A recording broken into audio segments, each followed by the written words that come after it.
Hello friends, मैं सौरभ।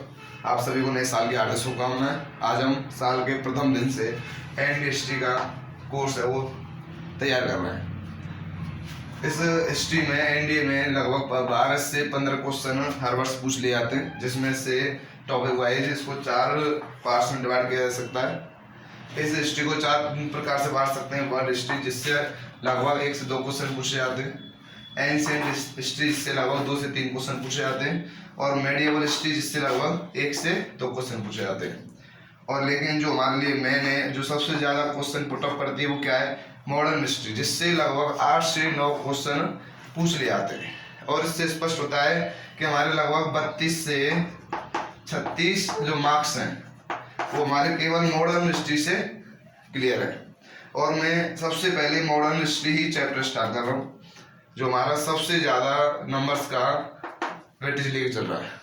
यदि हम बात करें मॉडर्न हिस्ट्री को, हालांकि ये कई बहुत लंबा लेंथी टॉपिक है, लेकिन हम इसको 4th जो मोस्ट इम्पोर्टेंट टॉपिक्स हैं जो एनडीए के थ्रू पूछे जा सकते हैं, वो ये हैं। भारत में यूरोपियों का आगमन, इसके बारे में चर्चा करेंगे हम।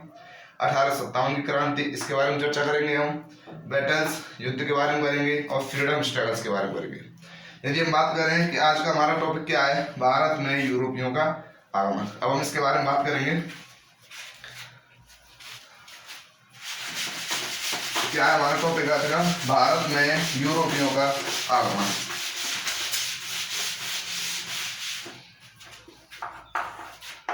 भारत में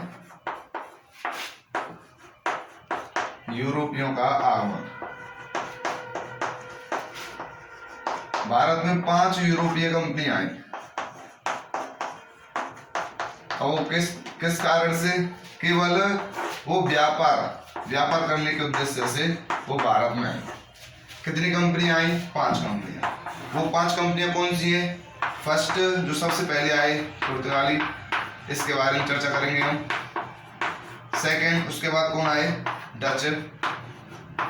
उसके बाद अंग्रेज।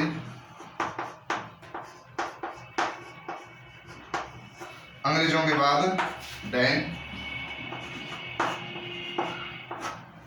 फिर फ्रांसीसी।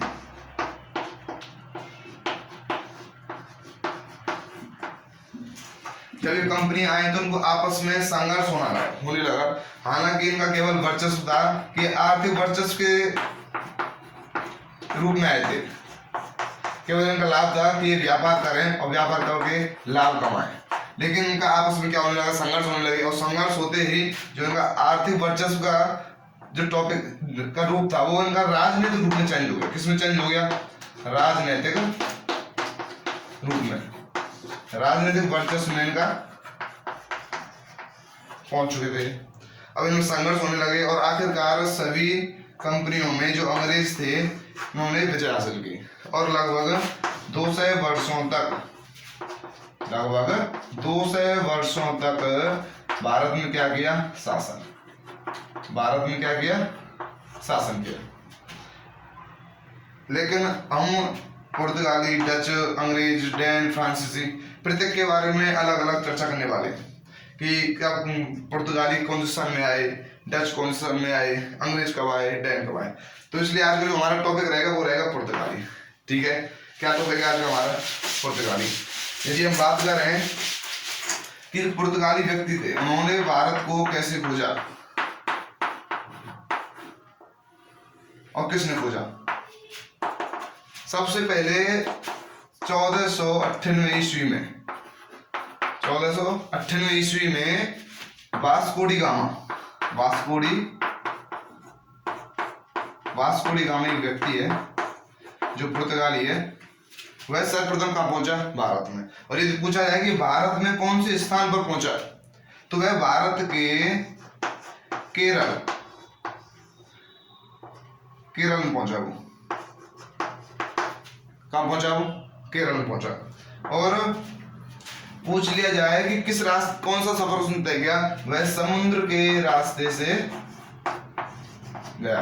कहां से? रास्ते से, समुद्र से। और ये पूछ लिया जाए कि समुद्र के द्वारा उसने पुर्तगाल से और भारत के बीच कितनी यात्रा तय की? उसने 64 बार यात्रा तय की। ठीक है। उसके बाद सेकंड पुर्तगाली आया। लगभग यह 7 वर्षों तक इसका शासन चला। कितने वर्षों तक? 7 वर्षों तक। उसके बाद अगला पुर्तगाली आया और उसका नाम क्या है? फ्रांसिस्को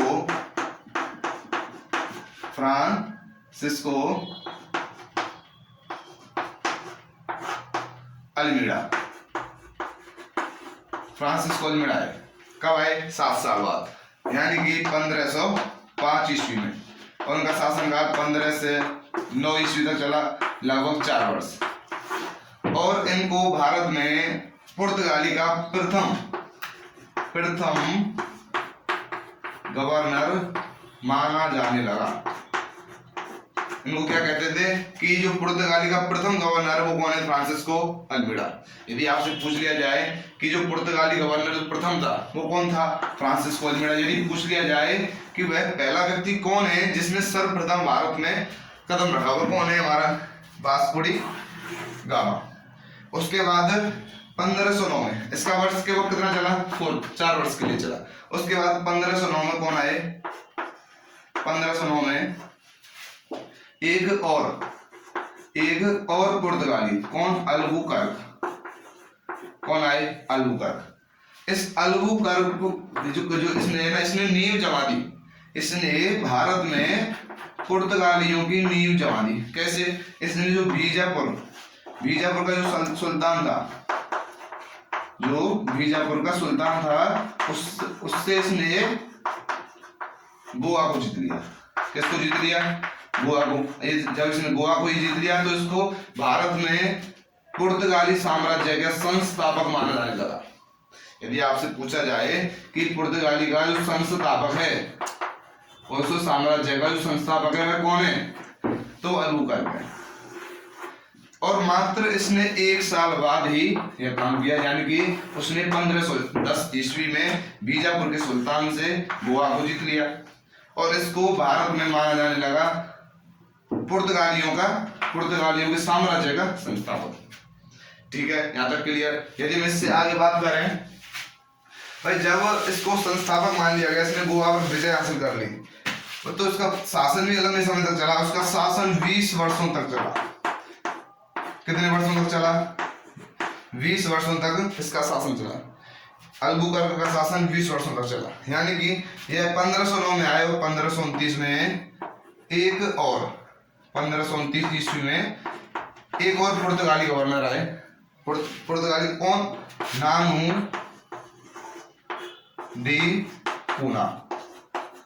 नानू डी कूना। ये 1529 ईस्वी में आए और इन्होंने 1530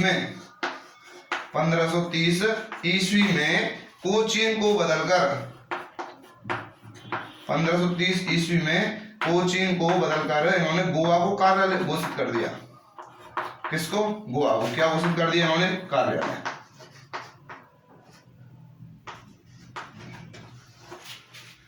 ठीक है। और इनका जो शासन था नानू डी कूना, ये 1529 ईस्वी में आए और 1538 तक इनका शासन चला।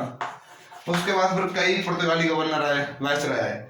ये केवल ये 4 जो प्रथम 4 पुर्तगाली हैं, ये हमारे लिए मोस्ट इंपोर्टेंट है, ये तो आपको करने ही हैं। ठीक है। यदि आपसे पूछा जाए कि तंबाकू की जो खेती स्टार्ट हुई, तंबाकू की खेती कब से स्टार्ट हुई?